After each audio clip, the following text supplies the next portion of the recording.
தமிழ்நாட்டை சார்ந்த ஐஐடி பேராசிரியர் உதயகுமார் வடிவமைத்த சின்னம்தான் என்னுடைய ரூபாய்க்கான வடிவம். அதனை இந்திய அரசு அங்கீகரித்திருக்கிறது. உலக அளவில் இது பிரபலமாகியிருக்கிறது. தற்போது நமது தமிழக அரசின் நிதிநிலை அறிக்கை தாக்கல் செய்யக்கூடிய வழக்கமாக நாம் பயன்படுத்துகிற ரூ என்கிற எழுத்து பயன்படுத்தப்பட்டிருப்பது விமர்சனத்திற்குள்ளாகியிருக்கிறது. எந்த அடிப்படையில் பயன்படுத்தப்படுகிறது அல்லது அந்த இந்திய அரசால் அங்கீகரிக்கப்பட்ட வடிவத்திற்கு எதிராக பயன்படுத்தப்படுகிறதா என்ற சந்தேகத்தை எழுப்பியிருக்கிறதை தவிர இன்னும் அதிகாரப்பூர்வமாக யாரும் அப்படி சொன்னதாக தெரியவில்லை. இது ஏற்கனவே நாம் பயன்படுத்தி வருகிற ஒன்றுதான். ரூ என்பது ரூபாய் என்பதன் சுருக்கம்.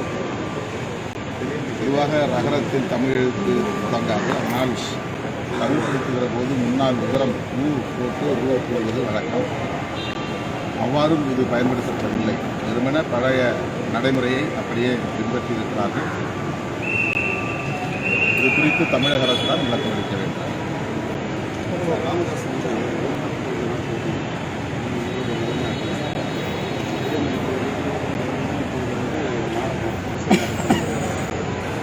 ஒருமொழி கொள்கை அப்படிங்கிறது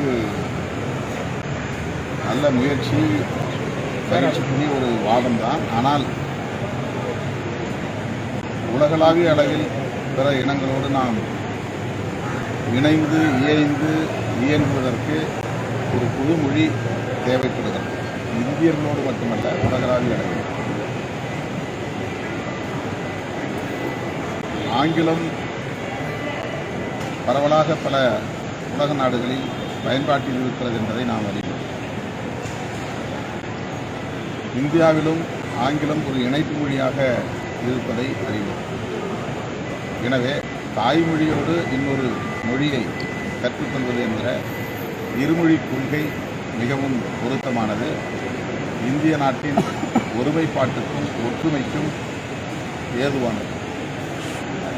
மூன்றாவது மொழி, நான்காவது மொழி, ஐந்தாவது மொழி என்று சொல்லுவது தனிநபர் விருப்பத்தை பொறுத்தது, ஆர்வத்தை பொறுத்தது, வேலைவாய்ப்பை நோக்கமாக கொண்ட அடிப்படையில் தேர்வு செய்யக்கூடிய ஒன்றாகும். ஆனால் இந்தியாவில் என்ன நோக்கத்திலே இந்தியை திணிக்கிறார்கள் என்றால் வேலைவாய்ப்பு என்ற நோக்கத்தில் அல்ல, மொழித்திறனை பெருக்கிக் கொள்ள வேண்டும் என்ற நோக்கத்திலும் அல்ல.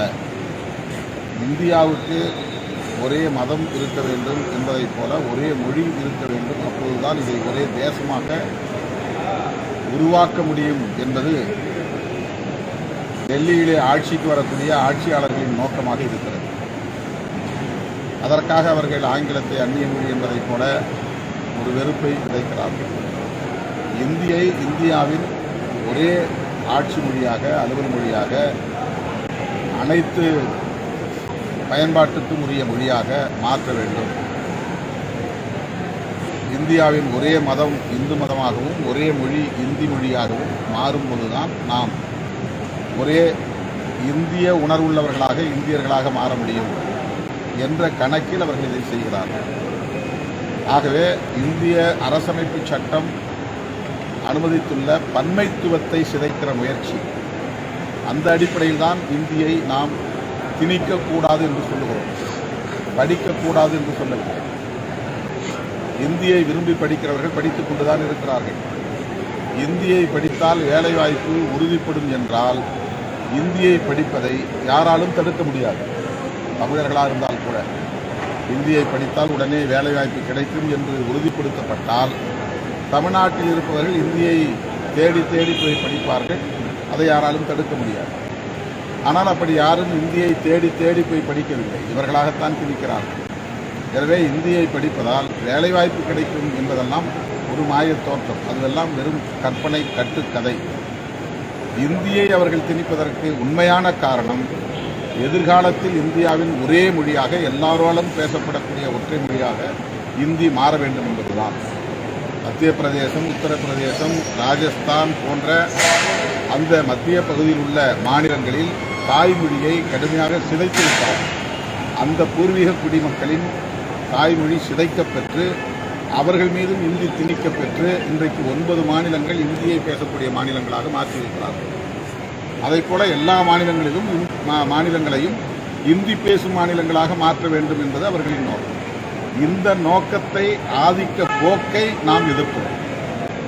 ஆனால் தமிழ்நாட்டை சார்ந்த பாரதிய ஜனதா கட்சி தலைவர்கள் ஏதோ அது தேவாமிர்த மொழி என்பதைப் போலவும், அது கிடைத்தற்கரிய ஒரு மொழி என்பதைப் போலவும், அதை படித்தால்தான் எல்லா வாய்ப்புகளும் கிட்டும் என்பதைப் போலவும் ஒரு தவறான சித்தரிப்பை உருவாக்குகிறார்கள்.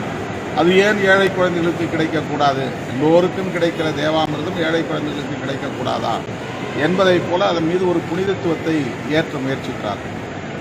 இதுதான் அரசியல் ஆதாயம் தேடுகிற முயற்சி.